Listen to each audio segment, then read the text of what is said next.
அனைவருக்கும் வணக்கம். நான் எப்படி இருந்து இப்போ திருப்பி ரெக்கவரி ஆகியிருக்கேன் அப்படின்றத மற்றவங்களும் தெரிஞ்சுக்கணும் அப்படின்றதுக்காக இந்த வீடியோ. நான் ஃபஸ்ட்டு இருந்த லெவல் நிறைய பேர் பார்த்தீங்களான்னு தெரியல. அதாவது இப்போ நிறையா பேர் மெடிசன் எடுக்கும்போது அவங்களுடைய மன வலிமை பார்த்திங்கன்னா ரொம்ப மோசமாக இருக்கும். இருக்கிறதுக்கு செத்து போயிடலாம் அப்படின்ற எண்ணம்லாம் வரும். இந்த பாருங்கள், இதுதான் நான் ஹாஸ்பிட்டலில் இருக்கும்போது எடுத்த லைவ் ஃபோட்டோ. இப்படி இருந்தேன்னா இப்படி இருக்கேன் அப்படின்னா அதுக்கு ஒரு பக்கம் நம்ம இருக்கிற இடமும் நம்ம கூட இருக்க ஒரு உறவும் அதுக்கப்புறம் நம்மளுடைய மன தைரியமும் ரொம்ப முக்கியமானது. இந்த மன தைரியம்ன்றது எப்படி வரும் அப்படின்னா நம்ம கூட இருக்கவங்கனால நம்மளுக்கு கிடைக்கிறது தான். அதுக்கப்புறம் நம்ம யோசிக்கணும். எப்படி யோசிக்கணும்னா, நம்ம திருப்பி ரெக்கவரி ஆகி வெளியில் வரும்போது நம்மளை ஏளனமாக பார்த்தவங்க எந்த அளவுக்கு மிரண்டு போகணும் அப்படின்ற ஒரு யோசனை நம்மக்கிட்ட இருந்துக்கிட்டே இருக்கணும். ஐயோ இப்படி ஆயிடுச்சுன்ற பயம் இருக்கக்கூடாது. ஆனால் சின்ன சின்ன குண்டூசி கையில் குத்துறதுக்கே பயந்த ஆள். ஹாஸ்பிட்டல் போகணுன்னாலே அந்த ஹாஸ்பிட்டல் இருக்க தெரு பக்கமே போக மாட்டேன். அப்படி ஒரு கேரக்டர். யாராவது ஒருத்தவங்களுக்கு முடியலைன்னா கூட உள்ளே போய் பார்த்துட்டு வர்றதுக்கு அவ்வளோ சங்கடப்படுவேன். அந்த மாதிரியான இருந்த ஆள் இன்றைக்கி ஹாஸ்பிட்டல்லையே இருந்து கிட்டத்தட்ட 6-7 மாதத்துக்கு மேலே ட்ரீட்மெண்ட்லேயே இருந்து இப்போ 2 வருஷமாக இதை நம்ம கண்டினியூவாக ஹாஸ்பிட்டல் அது இதுன்னு போயிட்டு வந்துக்கிட்டே இருந்தாலும் இந்த மனதைரியம் இருக்க போய் தான் இந்த அளவுக்கு நம்ம ரெக்கவரி ஆக முடிஞ்சிருக்கு. அப்படி இருந்து இப்படி மாறி திருப்பி இப்படி மாறி இருக்கேன் அப்படின்னா இந்த மனதைரியம் ரொம்ப முக்கியமானது ஒன்று.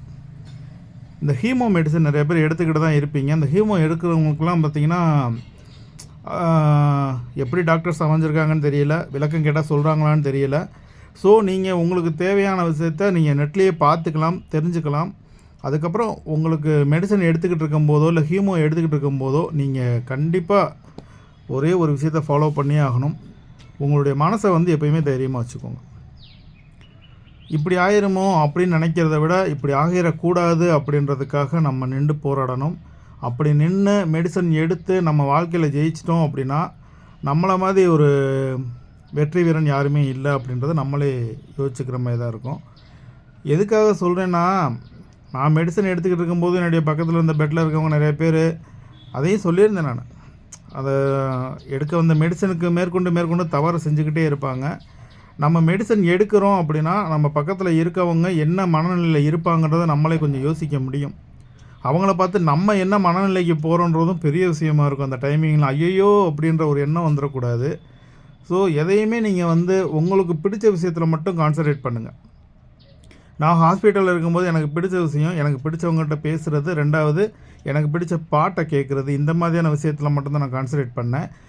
அந்த பெட்டில்னு பார்க்கும்போது நம்ம அதெல்லாம் மண்டையில் ஏற்றினோம்னா ரொம்ப மோசமான ஒரு சூழலுக்கு தள்ளப்பட்டுருவோம். ஸோ நான் மேக்ஸிமம் பார்த்திங்கன்னா பெட்டில் படுத்துருவேன். அப்போ தான் இந்த சுற்றி இருக்க எந்த ஒரு விஷயமும் தெரியாது அப்படின்றதுக்காக ஏதாவது ஒரு விஷயத்தை யோசிச்சுக்கிட்டு மைண்டை வேறு பக்கம் கொண்டு போயிடுறது. இது உங்களுக்கு இந்த ஒரு விஷயம் நிறையா இடங்களில் தேவைப்படும். பொறுமை அப்படின்றது எங்கேருந்து வரும்னா நம்ம யோசிக்கிற சிந்தனைகளில் இருந்து தான் பொறுமைன்ற ஒரு விஷயம் வரும்.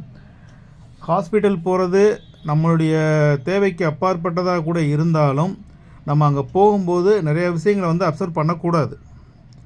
நம்மளுக்கு என்ன தேவையோ அதை மட்டும்தான் நம்ம பார்த்துக்கணும். தேவையில்லாத விஷயங்கள் நம்ம எடுத்துக்க என்ன ஆகும்னா நம்மளுடைய மனசும் மனதைரியமும் குறைய ஆரம்பிக்கும். ஸோ நம்மளுக்கு எது மனதைரியம் கொடுக்குதோ அந்த மாதிரியான விஷயங்களை தேடி பார்க்கணும், படிக்கணும். அப்போ உங்களுடைய மனதைரியமே உங்களுக்கு நோயை குணப்படுத்துறதுக்கான வாய்ப்பு நிறையா இருக்கும். ஹாஸ்பிட்டலில் இருக்கவங்கள பார்க்க போகிறீங்கன்னா அவங்கள ஒரு நோயாளியாவோ இல்லை ஒரு அதை எப்படி சொல்கிறதுன்னு தெரியல, அப்படி பார்க்காதீங்க. அவங்களும் மனுஷங்க தான் அப்படின்ற மாதிரி இருந்தீங்கன்னா தான் நீங்கள் போனோடனே ஐயோ அங்கே பார்த்தீங்களா இங்கே பார்த்தீங்களா இப்படி இருந்து தான் இறந்து போயிட்டாங்க எங்களுக்கு தெரிஞ்சவங்க, அப்படி இருந்து தான் இறந்து போயிட்டாங்க நம்மளுக்கு தெரிஞ்சவங்க, எங்கள் வீட்டில் ஒரு பாட்டி இப்படி தான் இருந்துச்சு முடியாமல் போச்சு, எங்கள் வீட்டில் எங்கள் தம்பி இப்படி தான் இருந்தால் முடியாமல் போயிட்டான், இந்த மாதிரிலாம் எப்போயுமே பேசாதீங்க. ஏன்னா நீங்கள் பேசுகிறது என்ன ஆகும்னா அவங்களுக்கு ஐயோ நம்மளுக்கு இந்த மாதிரி ஆயிருமோ அப்படின்ற ஒரு எண்ணம் வரும். ஸோ நம்ம எப்போயுமே நெகட்டிவ் பாசிட்டிவ் இந்த விஷயத்தில் எது சரி எது தப்புன்றதை யோசிக்கிறத விட நம்ம எப்போயுமே நேர் வழியில் இது இப்படி தான் இருக்கணும் அப்படின்றத யோசிச்சுக்கிட்டே தான் இருக்கணும். நம்ம கூட பேசுகிறவங்களும் அந்த மாதிரியான விஷயங்களை பேசும்போது தான் நம்மளுக்கு மனசில் தைரியம் வந்துக்கிட்டே இருக்கும். இப்படி ஆயிருமோ அப்படி ஆயிருமோன்னு யோசிக்கிறத விட இப்படி தான் ஆகணும், நம்ம சரியாகி வெளியில் வரணும் அப்படின்ற விஷயத்த மனசுக்குள்ளே எப்போயுமே யோசிச்சுக்கிட்டே இருங்க. அதுக்கு என்ன எடுக்கணுமோ அதுக்கு என்ன மருந்தோ மாத்திரைகளோ என்ன மன வலிமை தேவைப்படுதோ அதை மட்டும் நீங்கள் ஃபாலோ பண்ணிக்கிட்டே இருந்தீங்கனாலே இப்போது வெளில வந்துடும். எனக்கு இந்த இடம் பார்த்தீங்கன்னா மெடிசன் எடுத்ததில் இருந்து என்னால் சரியாக பேச முடியாது. என்னுடைய பழைய வீடியோக்கள்லாம் பார்த்தீங்கன்னா பேச்சு போச்சுன்னு தான் நினச்சேன். அவ்வளோதான், இனிமேல் நம்மளால் பேச முடியாது அப்படின்ற மாதிரிலாம் இருந்துச்சு. ஏன்னா இந்த இடமே வந்து அது எப்படி சொல்கிறதுன்னு தெரியல, சுத்தமாக வாய்ஸ் வெளியில் வராது எனக்கு. இந்த கை செய்கை இந்த மாதிரி தான், அதுவுமே படுத்துக்கிட்டு தலை குனிஞ்சு அது அந்த வீடியோலாம் நான் பார்த்துருப்பீங்க. அந்த மாதிரி ஒரு மோசமாக இருந்தவன் இன்றைக்கி இவ்வளோ தூரம் நான் நிப்பாட்டாமல் பேசுகிறேன். இதுக்கெலாம் வந்து நிறைய விஷயங்களை சொல்லலாம். என் மேலே ரொம்ப அக்கறை எடுத்துக்கிட்ட நிறைய பேர் இருக்கீங்க.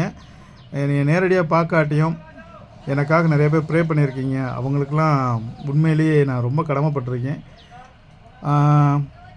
இன்னும் ஓப்பனாக சொல்லணுன்னா, ஒவ்வொரு வீட்லேயுமே ஒவ்வொருத்தருக்கும் இந்த மாதிரியான பிரச்சனைகள் வரதான் செய்யும். ஸோ எதையுமே கண்டு துவண்டு போகாதீங்க. கரெக்டான மெடிசன்ஸ் ஃபாலோ பண்ணுங்கள். உணவு முறையை கரெக்டாக ஃபாலோ பண்ணுங்கள். உங்களால் முடியும் அப்படின்றத நீங்கள் நினைக்கணும். யார் என்ன சொன்னாலும் காதில் வாங்காதீங்க. எப்படியாவது நம்ம முன்னேறணும், எந்திரிக்கணும், நடக்கணும், எல்லா விஷயத்தையும் யோசிங்க. கண்டிப்பாக நல்லதே நடக்கும்.